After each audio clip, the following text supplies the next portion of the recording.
Seção 5 dos deputados e dos senadores. Artigo 53. Os deputados e senadores são invioláveis, civil e penalmente, por quaisquer de suas opiniões, palavras e votos. Parágrafo 1º. Os deputados e senadores, desde a expedição do diploma, serão submetidos a julgamento perante o Supremo Tribunal Federal. Parágrafo 2º. Desde a expedição do diploma, os membros do Congresso Nacional não poderão ser presos, salvo em flagrante de crime inafiançável. Nesse caso, os autos serão remetidos dentro de 24 horas à casa respectiva, para que, pelo voto da maioria de seus membros, resolva sobre a prisão. Parágrafo 3º. Recebida a denúncia contra o senador ou deputado, por crime ocorrido após a diplomação, o Supremo Tribunal Federal dará ciência à casa respectiva, que, por iniciativa de partido político nela representado e pelo voto da maioria de seus membros, poderá, até a decisão final, sustar o andamento da ação. Parágrafo 4º. O pedido de sustação será apreciado pela casa respectiva no prazo improrrogável de 45 dias do seu recebimento pela mesa diretora. Parágrafo 5º. A sustação do processo suspende a prescrição, enquanto durar o mandato. Parágrafo 6º. Os deputados e senadores não serão obrigados a testemunhar sobre informações recebidas ou prestadas em razão do exercício do mandato, nem sobre as pessoas que lhes confiaram ou deles receberam informações. Parágrafo 7º. A incorporação às Forças Armadas de deputados e senadores, embora militares e ainda que em tempo de guerra, dependerá de prévia licença da casa respectiva. Parágrafo 8º. As imunidades de deputados ou senadores subsistirão durante o estado de sítio, só podendo ser suspensas mediante o voto de 2/3 dos membros da casa respectiva, nos casos de atos praticados fora do recinto do Congresso Nacional, que sejam incompatíveis com a execução da medida, incluído pela Emenda Constitucional número 35, de 2001.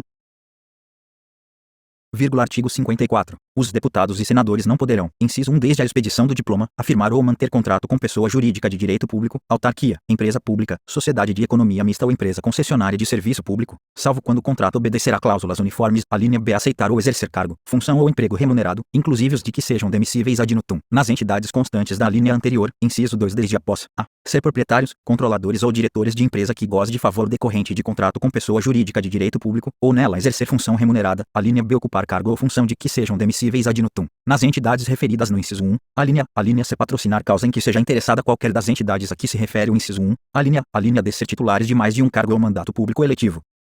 Artigo 55. Perderá o mandato o deputado ou senador, inciso 1, que infringir qualquer das proibições estabelecidas no artigo anterior, inciso 2, cujo procedimento for declarado incompatível com o decoro parlamentar, inciso 3, que deixar de comparecer, em cada sessão legislativa, a terça parte das sessões ordinárias da casa a que pertencer, salvo licença ou missão por esta autorizada, inciso 4, que perder ou tiver suspensos os direitos políticos, inciso 5, quando decretar a justiça eleitoral, nos casos previstos nesta Constituição, inciso 6, que sofrer condenação criminal em sentença transitada em julgado. Parágrafo 1º. É incompatível com o decoro parlamentar, além dos casos definidos no regimento interno, o abuso das prerrogativas asseguradas a membro do Congresso Nacional ou a percepção de vantagens indevidas. Parágrafo 2º. Nos casos dos incisos 1 e 6, a perda do mandato será decidida pela Câmara dos Deputados ou pelo Senado Federal, por maioria absoluta, mediante provocação da respectiva mesa ou de partido político representado no Congresso Nacional, assegurada ampla defesa. Redação dada pela Emenda Constitucional número 76, de 2013. Parágrafo 3º. Nos casos previstos nos incisos 3 a 5, a perda será declarada pela mesa da casa respectiva, de ofício ou mediante provocação de qualquer de seus membros, ou de partido político representado no Congresso Nacional, assegurada ampla defesa. Parágrafo 4º. A renúncia de parlamentar submetido a processo que vise ou possa levar à perda do mandato, nos termos deste artigo, terá seus efeitos suspensos até as deliberações finais de que tratam os parágrafos 2º e 3º, incluído pela Emenda Constitucional de Revisão número 6, de 1994.